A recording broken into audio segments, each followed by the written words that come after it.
Cal Raleigh just finished as a top 3 catcher in roto and head-to-head points last season. Seems to have settled in as the premier power bat at the position, 27-plus home runs 3 years in a row for Cal Raleigh. He got up to a career-high 34 last season, and it's all supported by a massive 15% barrel rate. Best at the position by far. It's not close. Cal Raleigh's going to hit for a lot of power. Scott, is Raleigh someone that you plan to target in your drafts?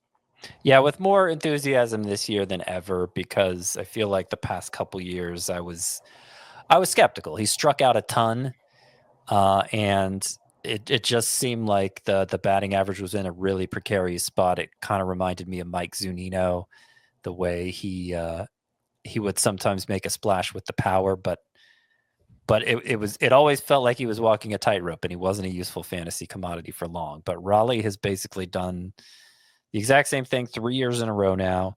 And what is really, I mean, I guess this was kind of true of Zunino too, but just comparing to Cal Raleigh to catchers who are playing currently, the defense stands out so much that it keeps him in the lineup almost every day. It's sort of like William Contreras, the playing time Cal Raleigh gets. He had 100 RBI last year. I think he caught more games than anyone in baseball last year. Yeah, probably. And 100 RBI from a catcher in a bad lineup, no less. And that, 100 RBI, 73 runs is a pretty good total for a catcher. The previous year it was 75 RBI, 78 runs. Those are also good totals for a catcher.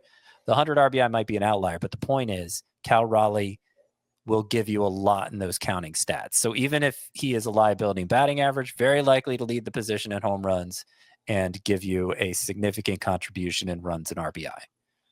Maybe this is a mistake. I just feel like I'd never wind up with a catcher like Cal Raleigh or Shea Langoliers just because I worry about what they do to your batting average.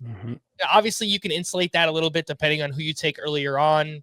If you get Yordan Alvarez, Freddie Freeman, Vlad Jr., any of those early round bats that contribute batting average, it obviously makes it easier to take someone like Cal Raleigh. And I will point out, from a head-to-head points perspective, he walks a lot. So the OBP is actually really good. And I don't know that I would say he's a better points league player than Roto, but I think it's pretty close. No. I mean, he probably could be useful in both, but the OBP helps. Yeah, it's more the counting. I'm sorry, it's more the strikeouts that keep him from being a true standout in points league, even though he gets all that volume. He's fine. He's sort of like Yainer Diaz. They're fine starters, but I wouldn't be looking to break the bank for them. The batting average point, him hurting you. Yeah, I mean, he's going to hit between 220 and 230. That's not good.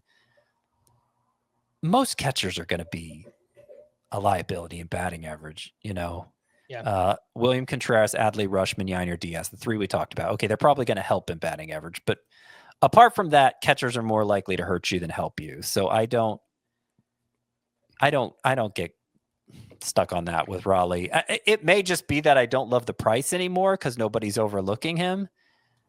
But in a vacuum, I don't worry so much about the batting average for Raleigh. It is worth pointing out that the thing that makes him so valuable makes his batting average hurt even more, though. And that's the playing time edge, because he's going to have a real big number. Like most catchers who hurt you in batting average are doing so in 380 at bats. Cal Raleigh's probably doing it, and I'm going to guess off the top of my head, like 550 last year. He has the 4th most plate appearances over the past 2 seasons at catchers, so right around 1,200. So he's and even though he walks a lot, it's still a really high number of at bats, which is the relevant number. 546 last year. Yep. Which is the relevant number for Roto League. Will Smith has finished as a top 5 catcher 4 years in a row. Very similar season over the past 2 years, between 19 and 20 home runs, between 77 and 80 runs, between 75 and 76 RBI. The only difference, the batting average dropped to a career low 248 for Will Smith. And like Salvador Perez, Smith had this awesome April, but from May on, he hit 216 with a 707. Pretty bad. He's not a target for me personally, but I am open to drafting him if he falls past ADP. Scott, what do you think about Will Smith? This is the first year where I feel like the drafting consensus has been fade Will Smith, because it always seemed like the consensus was higher on him than I was, because I don't know. It just seemed like people were expecting him to take this step forward or maybe play more. He had that 1 year before Shohei Ohtani joined the Dodgers where he got a lot of DH time. And I think that was his most valuable season in fantasy. But then, of course, Ohtani's getting all the DH bats now. So that's not an option for Will Smith. He is the first catcher I think we've mentioned here who has a playing time concerns. He played 128 games last year. That's fine as a catcher, but when you've got all these other guys playing 140 plus games, it drops Will Smith behind them, and that's what we're seeing here. About a 10% reduction in playing time for him versus the other guys. So I guess what I'm saying is Will Smith is priced more appropriately now, and because of that, I might actually be more likely to draft him. Mm-hmm. Do you guys think that there is a sneaky low floor here because they have a top catcher prospect in Dalton Rushing? I mean, is there any chance Will Smith, if he's just bad, that they go to a rookie in Dalton Rushing at some point?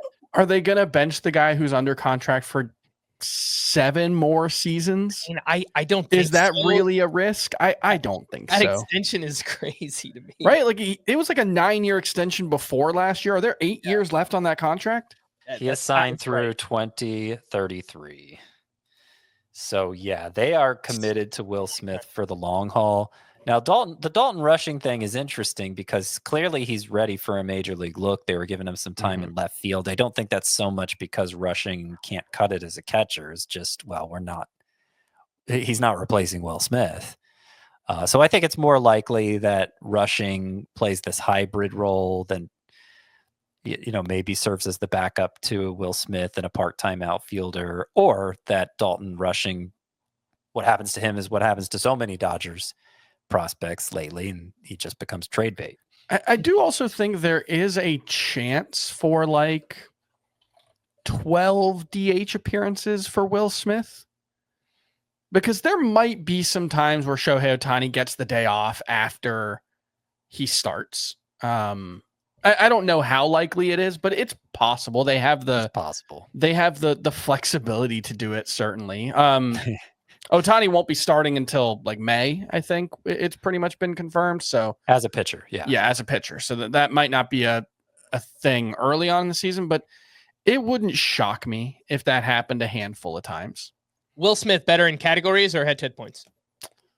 Points, probably points. But I think he's okay in both, right? Yeah, it's so like his point per game average 2.86. That's more than Salvi and Yiner and Raleigh, but he plays fewer games. Yeah.